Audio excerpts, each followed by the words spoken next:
Assalamualaikum warahmatullahi wabarakatuh. Perkenalkan, nama saya Pratama Febio Tenairawan, NPM 23351551609, nomor absen 14 dari Prodi Administrasi Publik.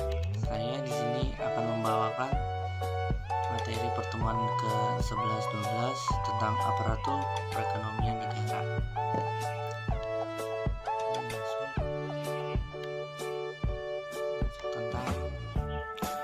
Sistem demokrasi ekonomi Indonesia.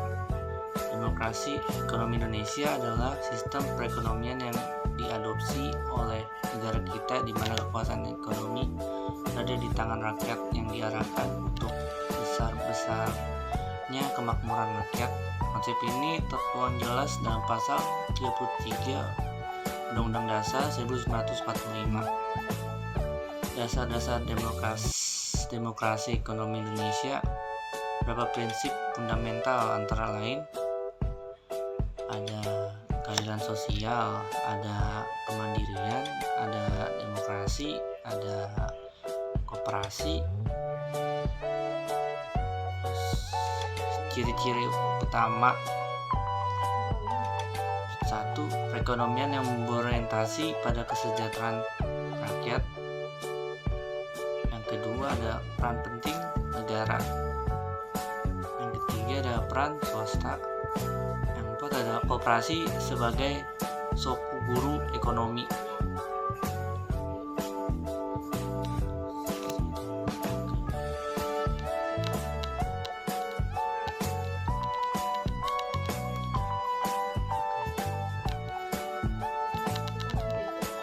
Pengertian BUMN.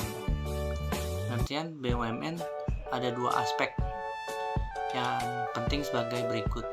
Yang satu, aspek pemerintahan, di mana BUMN berkedudukan sebagai aparatur perekonomian negara yang tunduk pada peraturan perundang-undangan yang berlaku. Nah, yang kedua, aspek bisnis, di mana kedudukan BUMN sebagai subjek hukum yang hak kewajibannya disesuaikan dengan badan-badan hukum data lainnya.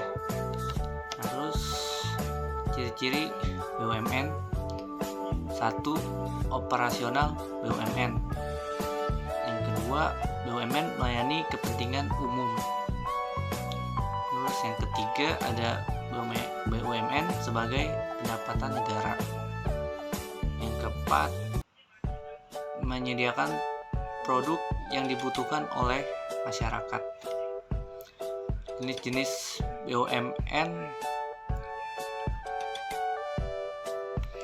Yang pertama, ada perusahaan persero. Ciri-cirinya, sebagian besar saham minimal 51% dimiliki oleh negara. Nah, terus yang kedua, berorientasi pada keuntungan. Nah, yang ketiga, memiliki badan hukum sendiri. Terus yang keempat, dapat menerbitkan saham. Nah, tujuannya mengejar keuntungan, melaksanakan kegiatan usaha yang bermanfaat bagi masyarakat. Terus yang kedua itu ada perusahaan umum. Ciri-cirinya tuh ada seluruh modal dimiliki oleh negara. Yang kedua itu tidak berbagi atas saham. Yang ketiga, berorientasi pada pelayanan umum. Nah, tujuannya menyediakan barang dan atau jasa. Kedua, bersifat umum. Yang ketiga, mengejar keuntungan.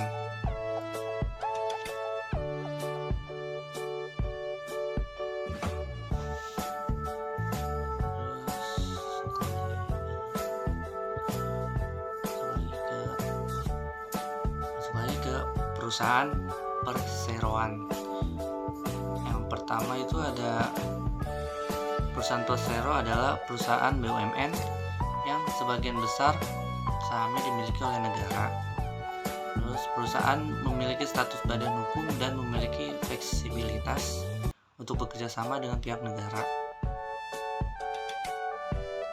Terus Terus yang ketiga, mayoritas perusahaan BUMN berbentuk persero.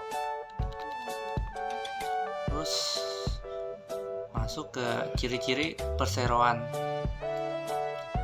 Dalam pendirian perseroan diusulkan oleh menteri kepada presiden. Yang kedua, modal berbentuk saham.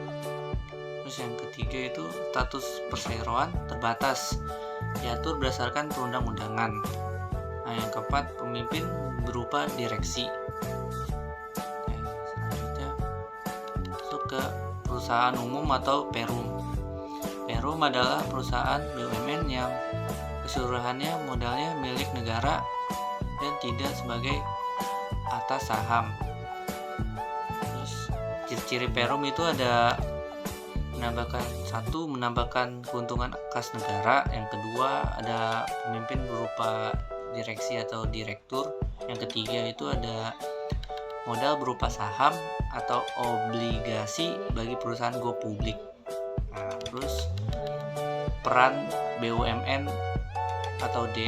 Nah, itu ada dalam penyelenggaraan ekonomi negara, pendirian BUMN atau D mempunyai peran sebagai berikut. Nah, yang pertama itu ada mencari keuntungan atau pendapatan. Nah, yang kedua ada memberikan sumbangan bagi perkembangan perekonomian nasional pada umumnya dan penerima negara pada khususnya. Terus yang ketiga, menyelenggarakan kegiatan yang bersifat melengkapi kegiatan swasta dan koperasi. Terus masuk ke perbedaan organ dan modal.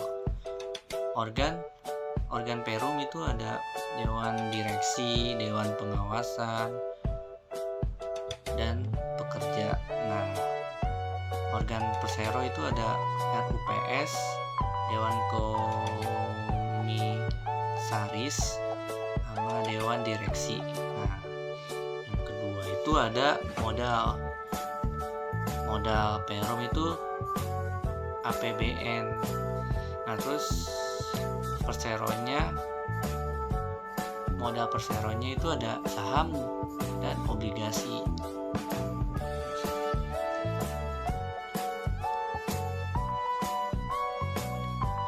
Terus seperti yang disebutkan dalam PP nomor 3 atau 1943 tentang pembinaan dan pengawasan BUMN adalah sebagai berikut. Yang pertama itu memupuk dana bagi pembiayaan negara.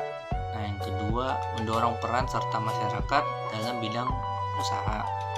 Nah, yang ketiga itu melengkapi kegiatan swasta dan koperasi. Nah, yang keempat itu ada menjadi perintis kegiatan yang tidak diminati swasta. Nah, terus permasalahan pada BUMN atau D itu ada terlalu banyak berlindung di balik misi. Nah, yang kedua itu ada panjangnya rantai birokrasi di dalam pengelolaan. Nah, yang ketiga itu ada tidak memiliki perencanaan strategis.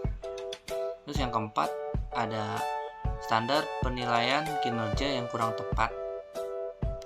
Terus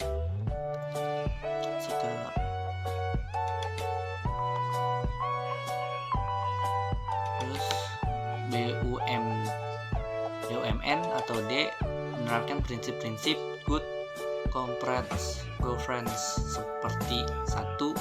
Akuntabilitas, yang kedua ada transparansi, yang ketiga ada pertanggungjawaban, yang keempat ada kemandirian, yang kelima ada kewajaran.